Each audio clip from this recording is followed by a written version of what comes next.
Cheryl Miller, one of the most powerful and respected individuals in the history of women's basketball, just caused a volcanic eruption with her recent remarks regarding the Indiana Fever. This revelation is expected to have an impact on the entire WNBA and set off a number of events. We need tough and fair negotiators and visionaries, and we need a bully. We need a bully behind the table. With her incredible abilities on the court and her extensive collection of awards, the USC legend, who is regarded as the greatest women's basketball player in history, redefined the sport.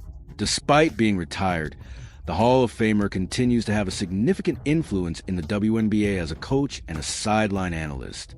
Her creativity in deciphering the intricacies of the game is unmatched. Miller's remarks set off a chain reaction of inquiries like, will her recent involvement with the Fever lead to a breakthrough for the rookie team? Come along as we empty the treasure chest, revealing the secrets and legends surrounding UFC legend Cheryl Miller, and the prospect it holds for Caitlin Clark's team. One of the greatest of all time, Cheryl Miller was an icon in her own right. Miller's early success began at Riverside Poly High School, where she led her team to a 4-year record of 132-4 and once scored 105 points in a game. This included 4 consecutive CIF titles and an 84-game winning streak. She was named a Parade All-American for 4 consecutive years, making her the first high school athlete, male or female. In 1981, she was named the National High School Scholar Athlete of the Year and set state records for both career and single-season point totals.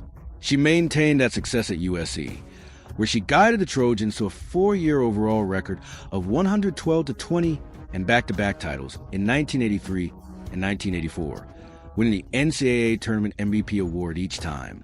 She won the Wade Trophy once and was chosen as the Naismith Player of the Year 3 times.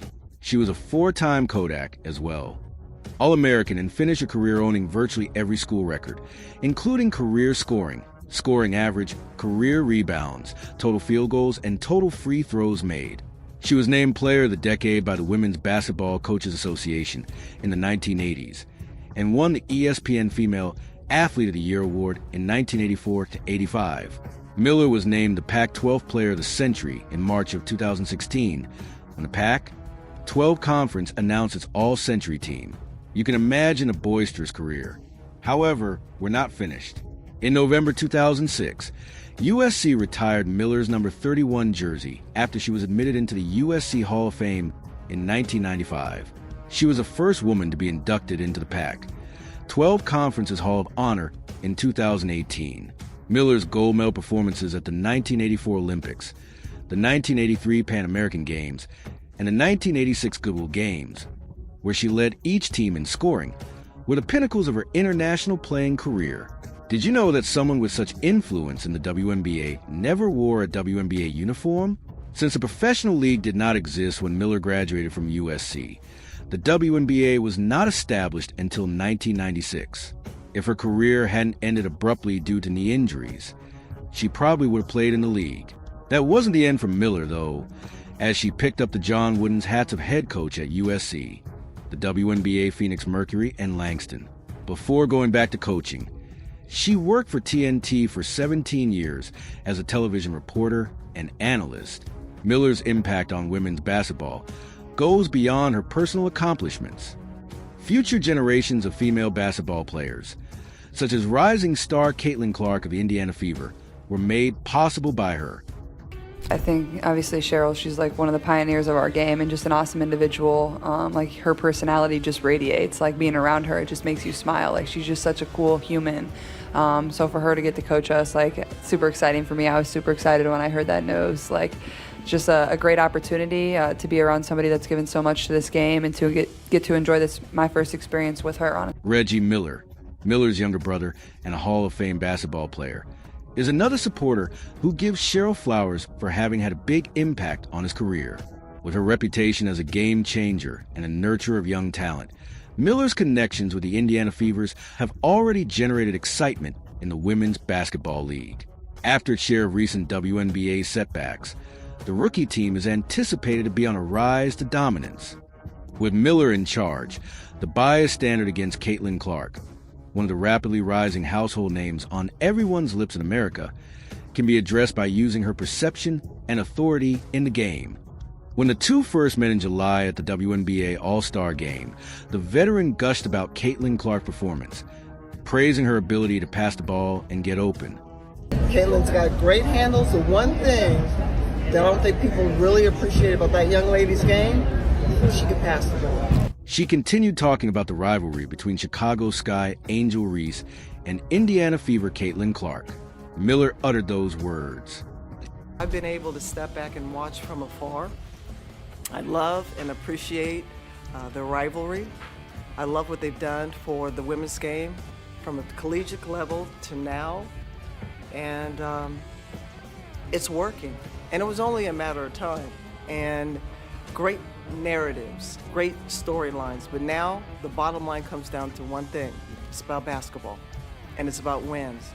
And both these young ladies and their teams, people don't want to face them down the stretch because now it's starting to click. It's clicking in Chicago and it's starting to click in Indiana. Very tactful, isn't that right? Don't be comfortable, though. In an effort to address issues of gender inequality in the sport, the women's hoops trailblazer, Alter Fire, and Brimstone fervently advocates for opening doors in women's basketball and beyond. Miller attacked the league's record-breaking new broadcast rights package and the negotiators who put together during the WNBA All-Star Match pregame interview. She demanded a sum 4 times greater than the $2.2 billion over 11 years that has been reported.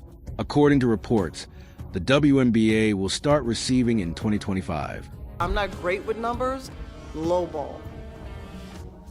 Why do you say that? That's a low ball. In over 11 Not years. enough. Not even close. Now, I'm not trying to inflate it a whole lot, but a 2's nice, and 8 would be better. That's what I'm talking about because they know. They know. And we certainly have come a long way.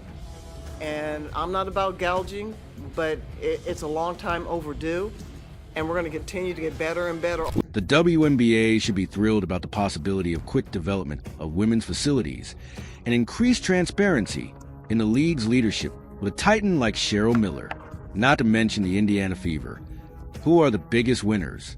The chance for Miller to coach their 3 All-Stars, Kelsey Mitchell, Aaliyah Boston, and Caitlin Clark, delighted their supporters. Miller's encouraging remarks also stoked the flame. Indiana has a very, very bright future. It's one thing to be young, and they're learning how to play the game, and they're learning about their mistakes and how to correct them faster. And so they're making those game, in-game and out-of-game adjustments. The only thing I see that's going to happen the older they get is how to stop the run sometimes and how to change, the momentum during games. But this is not a team people want to play because not only are they getting better, but they're confident and they show no fear. We shouldn't be shocked to see a familiar face on the sidelines the following season, given the recent disappointment of the current head coach, Christie Sides. Watch our other videos as Caitlin Clark sets a new record for the WNBA. Remember to like, share, and subscribe.